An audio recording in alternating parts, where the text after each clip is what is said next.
2-3 چیزیں امپورٹنٹ ہوتی ہیں. مریض کا سانس بحال ہو چکا ہو، کھانا پینا کر سک رہا ہو، آکسیجن لیول مینٹین کر رہا ہو.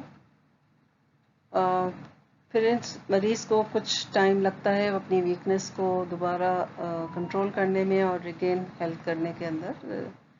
دوسرا کیس وہ ہوتا ہے جو اتارنے کی کوشش کے باوجود ان کو بیڈ سے باہر نکالنا مشکل ہے. ان کے اندر میموری لاس ہو جاتا ہے، کنفیوز پرسنالٹی ہوتی ہے، ڈیلیریم ہوتا ہے، لنگس ان کے پراپرلی کام نہیں کر رہے ہوتے ہیں، اور پھر ان کو مزید ہمیں ریہیبلیٹیشن کی طرف بھیجنا پڑتا ہے تاکہ وہ گڈ نرسنگ اسکلس کے ساتھ واپس گھر جانے کے قابل ہو سکیں. شدید بیماری کے بعد کافی ٹائم لگ جاتا ہے جب مریض کو دوبارہ سے صحت مند محسوس کرے، صحت آ جائے اس کی، اور خاص طور پہ جو سانس کا عمل ہے وہ نارمل ہو جائے. اگر پیشنٹ وینٹیلیٹر پہ تھا تو وہ مزید زیادہ ٹائم لگ سکتا ہے جب پیشنٹ محسوس کرے کہ میں اتنا بہتر ہوں کہ اپنے گھر جا سکوں. ابھی تک کوئی حقیقی علاج کووڈ-19 کا دریافت نہیں ہوا، اس لیے جب بھی اس بیماری کا سامنا ہو آپ نے اپنی بنیادی صحت کی طرف توجہ بہت زیادہ رکھنی ہے. اس میں آپ ہیلدی فوڈ کھائیں گے، بہت زیادہ اسٹارچی اینڈ شوگری فوڈ سے اوائڈ کریں گے، پروسیسڈ فوڈ سے، کوکیز سے، سوڈاز سے اوائڈ کریں گے، پانی زیادہ استعمال کریں گے. پانی ہی بہترین لکوڈ ہے جو آپ یوز کریں گے. اپنے بخار کے کنٹرول کے لیے آپ ایسیٹامینوفن یا آئیبیوپروفن کا استعمال کریں گے، جس سے آپ کا ٹیمپریچر بھی کم ہوگا اور جسم کا درد بھی رکیں گے. لیکن یہ خیال رہے کہ 3000 ملی گرام 24 گھنٹے میں اس سے زیادہ نہیں جائیں گے، تو یہ آپ نے خیال رکھنا ہے. وائرس سے صحت یاب ہو گئے ہیں، کم از کم 72 آورس تک آپ سمٹم فری ہیں، لیکن پھر بھی یہ دیکھا گیا ہے کہ آپ نے جو کھانسی یا چھینک کے اندر جو ڈراپلیٹس آتے ہیں اس کے اندر وائرس موجود ہوتا ہے. اس کے علاوہ جو فضلہ ہے، اسٹول ہے، اس میں بھی آپ کا وائرس خارج ہوتا ہے.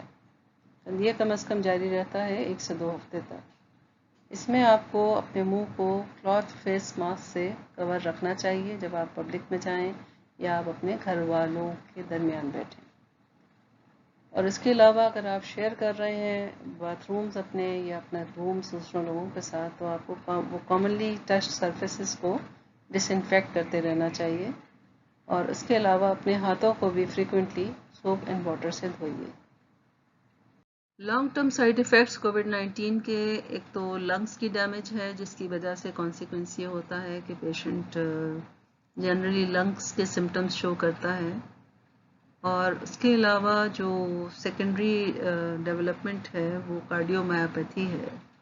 دیٹ از دیکھا گیا ہے کئی ہفتوں کے بعد جب آپ ریکور ہو چکے ہوتے ہیں، اس کے بعد کارڈیو مایوپیتھی کا مطلب ہے کہ دل کے پٹھوں میں کمزوری آ جانا. تو دل کے پٹھوں میں کمزوری آ جانا ایک نئے سمٹمز کمپلیکس کو کھولتا ہے جو ہارٹ کی طرف ہوتا ہے. تو this is also very alarming situation. Reinfection with کووڈ-19 ابھی ہم یہ یقین سے نہیں کہہ سکتے کہ ایک دفعہ انفیکشن ہونے کے بعد کیا ہم دوبارہ اس انفیکشن کا شکار ہو سکتے ہیں. ہمارے اندر اتنا قوت مدافعت پیدا ہوئی ہے یا نہیں ہوئی ہے کہ کچھ عرصے کے لیے ہم اس سے بچ سکیں گے یا نہیں. تو فی الحال آپ ایسے ہی سمجھیں کہ جیسے ہمارے اندر کوئی قوت مدافعت نہیں آئی ہے، اور ہم پوری پروٹیکشن اور اپنا دھیان جس طرح کرنا چاہیے اسی طرح ہم ہر وقت کریں گے. بے شک کوئی گارنٹی نہیں ہے کہ یہ آپ کے اوپر کام کرے گا، لیکن پھر بھی یہ ایکسپیریمنٹ ہے اور ٹرائی کرنے میں کوئی بھی حرج نہیں ہے. پیشنٹ کا جو پلازما ہوتا ہے اس کے اندر وہ antibodies against corona virus develop ہو چکی ہوتی ہیں جو مریض کو قوت مدافعت دیتی ہیں. تو وہ مریض جو ابھی لڑ رہے ہیں اپنے کورونا وائرس کی بیماری سے، تو ان لوگوں کو اگر یہ ہم ٹرانسفیوز کر دیں، ان کو بنی بنائی اینٹی باڈیز مل جاتی ہیں and that help in combating that disease, اور اس کے بعد جو ہے پیشنٹ جلدی ریکور ہو جاتے ہیں. یہ پراپر ٹیسٹنگ کے بعد ہی ٹرانسفیوز کیا جاتا ہے، کیونکہ اگر پراپر ٹیسٹنگ نہ ہو تو یہ الرجک ریئیکشنز کاز کر سکتا ہے، جو سیویئر لیول پہ جا کے انافائلیکٹک شاک بھی پروڈیوس کر سکتا ہے. تو ہمیشہ اس کو پراپر ٹیسٹنگ کے بعد ہی یوز کیا جاتا ہے. بخار کی صورت میں جب آپ کووڈ-19 ٹیسٹ کراتے ہیں کے لیے ٹیسٹ کرواتے ہیں تو کورونا ٹیسٹنگ کے لیے آپ وائرل ٹیسٹنگ کرائیں گے. اس کے اندر اگر وہ پازیٹیو آتا ہے آپ کا تو اس کا مطلب یہ ہے کہ آپ انفیکٹڈ ہیں اور آپ کو اپنے گھر میں ایک الگ کمرے میں رہنا چاہیے اور دوسرے لوگوں سے فاصلہ رکھیں.